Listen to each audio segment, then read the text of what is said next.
Okay, magandang umaga mga boss. Ay, hapon na pala dito sa amin. Pero kahit anong oras nyo itong pinapanood yung video natin, magandang umaga, magandang tanghali, magandang hapon at magandang gabi sa inyong lahat. May nagtanong na viewers at saka subscriber natin, ano daw dapat gagawin niya? Ipapa-restore niya yung luma niyang amplifier or bibili siya ng bago? So meron naman niyang kagandahan at di kagandahan, both sides. So kung may sentimental value sa iyo yung pinaka luma mong amplifier at pina-check mo sa manggagawa, kaya pa namang i-restore, pwede. Kaya lang sa inflation, pag nagpa-restore ka ng mga amplifier ngayon, medyo magastos mga boss. Depende yan sa klase ng amplifier na ipapa-restore mo. Depende sa availability ng pyesa, di ba? Kung bibili ka naman ng bago, magagamit mo na agad at sureball na gumagana na. Kumbaga wala ka nang iisipin. Gagastos ka nga lang, bibitaw ka ng pera, ando na agad. So depende yan sa klase ng amplifier na ipapa-restore mo or bibili ka ng bago. Kung wala namang personal attachment sa iyo yung amplifier, or yung iba kasi may sentimental value o kaya bigay sa kanila ng ganito o kaya unang bili nila, kaya yung iba kahit medyo gumastos sila, pinapa-restore nila kasi gusto nilang bumalik pa sa dati yung ayaw nilang mabitawan yung amplifier. So depende yan. For example mga boss, sa mga ginagawa ko dito, puro concert 5 auto. May iba na kahit sobrang dami na ng kalawang ng o kaya sobrang lala na ng problema ng amplifier, pinapa-restore pa rin nila kasi tinuturing nila na isa sa mahalagang gamit nila sa bahay yung amplifier nila. Halimbawa, may nagpagawa dito, unang sahod niya, yun yung binili niya. Kumbaga, yung pinakaunang sahod niya sa buong buhay niya, unang trabaho niya, tas unang sahod, pinambili niya ng amplifier, kaya hindi niya mabitaw-bitawan hanggang ngayon kahit matagal nang lumipas, pinarestore niya pa rin sa akin. Ganon yun mga boss. So nasa sayo lang yan kuya, kung gusto mong ipa-restore yung amplifier mo o hindi. May mga factors kasi na maganda naman ipa-restore yung amplifier noon, kasi dapat nating malaman na yung pyesa noon, yung quality ng to be exact, yung quality ng pyesa noon at ngayon magkaiba na. So 5 auto pa rin yung sample natin para mas madaling maintindihan. Yung 5 auto B or A or vice versa versus 5 auto A or B ngayon, although magkapareho sila ng mukha, magkapareho sila ng tunog, performance, pero yung ginamit na pyesa, yung materialis noon, magkaiba na sa ngayon mga boss. For example, yung 2010 pababa na 5 auto A or B ay puro pa pure copper yung pyesa, pati yung transformer, pinakamalaking impact yun yung transformer.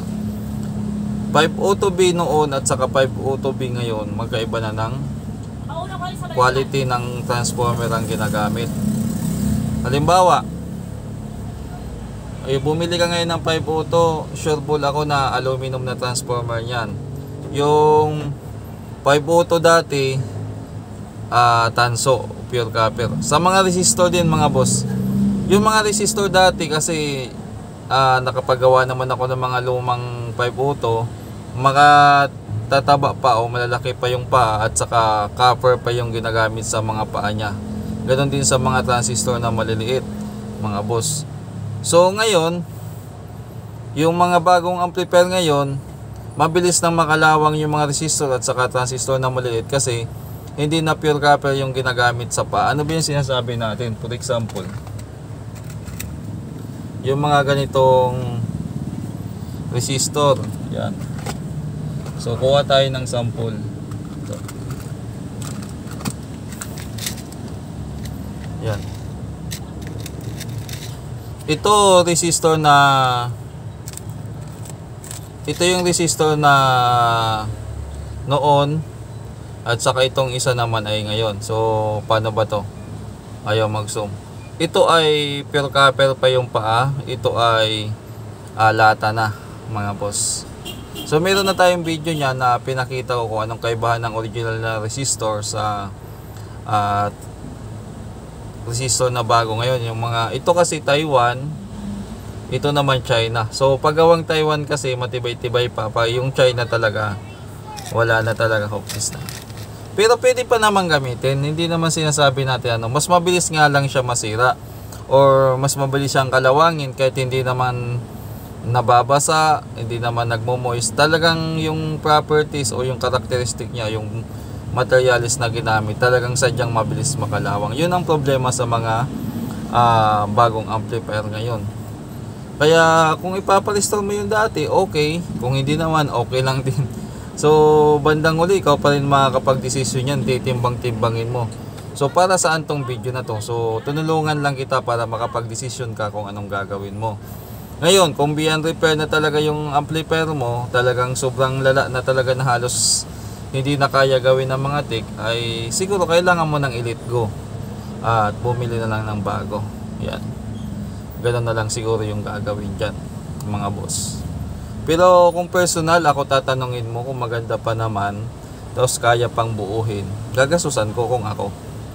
Kasi mas gusto ko yung mga amplifier dati kaysa ngayon. Kung ako lang. Kaya lang, wala na akong free time para sa ganyan. Para sa ganyan. Kung madalian at kailangan na kailangan, bili bago. Kasi plug and play agad, mga boss. Kasi kung ipaparestore mo, mag-aantay ka pa baka ilang araw, depende pa sa paggawa. Halimbawa sa akin, ipipila pa yan, dami pang procedure na gagawin. So matagal bago mo magamit. Pero sigurado naman, kung 5 auto, sigurado naman magagawa agad. Yan. Marami namang pyesa. Halimbawa, kung mga vintage na amplifier yung pinag-uusapan natin, yun ang mahirap i-restore, mga boss.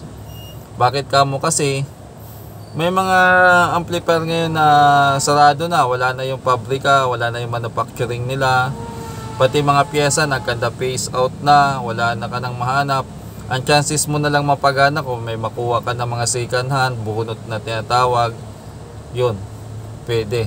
Pero yung ganong senaryo sa vintage, mas magastos yan, mga boss. Kung hindi kayo willing gumastos o sumugal ng pera, wag na kayo mga ganon. Kasi sa panahon ngayon, pagdating sa vintage repair, mga vintage amplifier, sugal po yan. Pwede kayong gumastos ng dyan, ng pera, tapos pwede namang hindi gumana. So ganun po talaga yan. So yun lang yung may papayo ko. Bibili ka ba ng bago o ipaparestore mo yung amplifier mo?